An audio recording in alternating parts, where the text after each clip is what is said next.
श्री नारायण बोले, हे नारद जी, सुदेव शर्मा ब्राह्मण हाथ जोड़कर गदगद स्वर से भक्त वत्सल श्री कृष्ण देव की स्तुति करता हुआ बोला, हे सर्वेश्वर, आपको नमस्कार है। मैं आपकी शरण आया हूँ, मेरी रक्षा करो। हे दीन वत्सल, शरण में आए हुए लोगों के भय का नाश करने वाले, आपको नमस्कार है। आप जय के स्वरूप, विश्व में स्थित फलों के देने वाले, तेजः स्वरूप, सब तेजस्वियों में श्रेष्ठ कृष्ण अर्थात हृदय के अंधकार के नाशक, विष्णु अर्थात व्यापक, वासुदेव अर्थात वासुदेव के पुत्र और दीन वत्सल हो। मैं आपको नमस्कार करता हूँ। हे जगत प्रभु, आपकी स्तुति करने में ब्रह्मादि देवता भी समर्थ नहीं है। हे जनार्दन, मैं अल्प बुद्धि वाला मनुष्य किस तरह स्तुति करने में समर्थ हो सकता हूँ।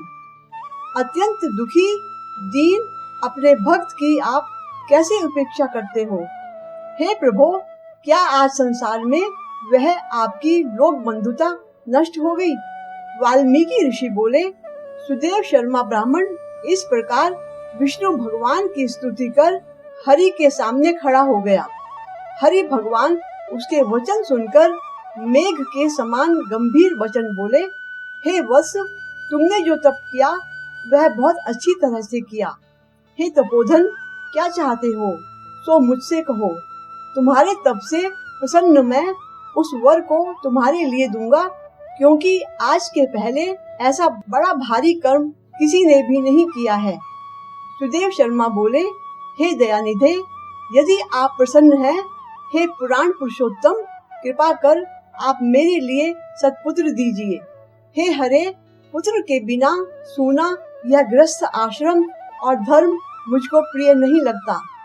इस प्रकार हरि भगवान ब्राह्मण के वचन को सुनकर बोले, हे द्विज, पुत्र को छोड़कर बाकी जो ना देने के योग्य है उनको भी तुम्हारे लिए दूंगा, क्योंकि ब्रह्मा ने तुम्हारे लिए पुत्र का सुख नहीं लिखा है। मैंने तुम्हारे भाल देश में होने वाले समस्त अक्षरों को देखा, उसमें 7 जन्म तक तुमको पुत्र का सुख नहीं है। इस प्रकार वज्र प्रहार के समान हरि भगवान के वचन को सुनकर जड़ से कटे हुए वृक्ष के समान वह ब्राह्मण पृथ्वी पर गिर गया।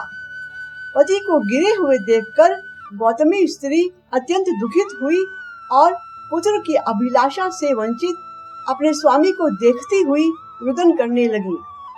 धैर्य का आश्रय लेकर गौतमी स्त्री गिरे हुए पति से बोली, हे नाथ, उठिए, क्या आप मेरे वचन का स्मरण नहीं करते। ब्रह्मा ने भाल देश में जो सुख दुख लिखा है वही मिलता है। रमानाथ क्या करेंगे। मनुष्य तो अपने किए कर्म का फल भोगता है।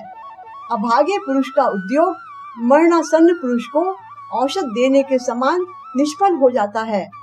जिसका भाग्य प्रतिकूल है उसका किया हुआ सब उद्योग व्यर्थ होता है।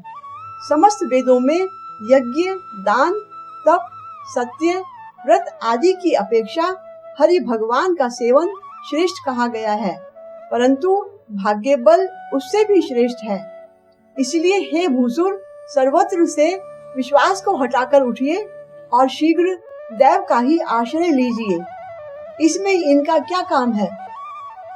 इस प्रकार उस गौतमी के अत्यंत शोक से युक्त वचन को सुनकर दुख से कांपते हुए गरुड़ जी विष्णु भगवान से बोले, हे हरे, शोक रूपी समुद्र में डूबी हुई ब्राह्मणी को तथा उसी तरह नेत्र से गिरती हुई अश्रुधारा से व्याकुल ब्राह्मण को देखकर, हे दीन बंधो, हे भक्तों को अभय देने वाले प्रभु, भक्तों के दुख को नहीं सहने वाले, आपकी आज वह दया कहाँ चली गई।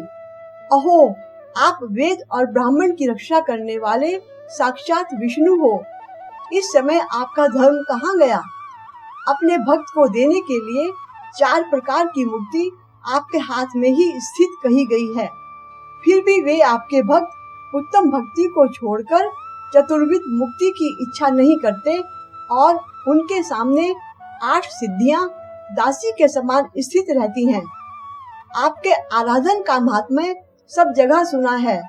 तब इस ब्राह्मण के पुत्र की इच्छा पूर्ण करने में आपको क्या परिश्रम है। अब आज से कोई भी आपके चरण कमल की सेवा नहीं करेगा। जो पुरुष के भाग्य में होता है वही निश्चित रूप से प्राप्त होता है, परंतु हे नाथ, आप करने तथा ना करने में स्वतंत्र हैं। यह आपका सामर्थ्य सर्वत्र विख्यात है। आज वह सामर्थ्य इस ब्राह्मण को पुत्र प्रदान ना करने से नष्ट होता है। इसलिए आप इस ब्राह्मण के लिए अवश्य एक पुत्र प्रदान कीजिए। इसने आपकी आराधना कर उत्तम वैभव को प्राप्त किया है। आपकी कृपा से सांदीपनी गुरु ने मृत पुत्र को प्राप्त किया। इन कारणों से पुत्र की लालसा करने वाले ये दोनों स्त्री पुरुष आपकी शरण में आए हैं। श्री विष्णु भगवान गरुड़ के अमृत के समान वचन को सुनकर गरुड़ जी से बोले, हे पक्षीवर, इस ब्राह्मण को अभिलषित एक पुत्र शीघ्र दीजिए। इस प्रकार हरि भगवान के अपने अनुकूल वचन को सुनकर गरुड़ जी ने अत्यंत प्रसन्नचित्त होकर उस पृथ्वी के देवता दुखित ब्राह्मण के लिए अनुरूप सुंदर पुत्र को जल्दी से दे दिया। इसके साथ ही पुरुषोत्तम मास का श्री नारायण नारद संवाद का सुदेव वर प्रदान नामक 15 अध्याय संपूर्ण होता है।